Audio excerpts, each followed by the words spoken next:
Ang Mateo 16:26 ay isang talata sa Biblia na nagtuturo tungkol sa tunay na halaga ng buhay at ang kahalagahan ng kaluluwa kumpara sa mga material na bagay. Sinasabi nito na walang saysay ang pagtatamo ng buong mundo kung ang kapalit nito ay ang pagkawala ng iyong kaluluwa.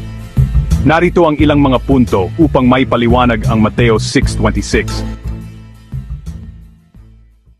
Kaluluwa versus bagay. Mas mahalaga ang iyong espiritual na kalagayan kaysa sa anumang material na bagay. Ang kaluluwa ay tumutukoy sa iyong panloob na pagkatao, ang iyong puso, at ang iyong relasyon sa Diyos. Ito ang pinakamahalagang bahagi ng iyong pagkatao. Hindi nagdudulot ng kaligayahan ang mga bagay. Ang pera at mga ari-arian ay hindi palaging nagdadala ng kagalakan o kasiyahan.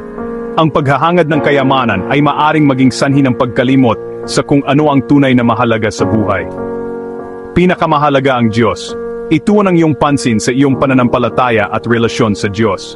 Ang tunay na kayamanan ay nasa espiritual na kasaganaan na nakakamit sa pamamagitan ng pananampalataya, moral na karakter, at isang buhay na naaayon sa kalooban ng Diyos.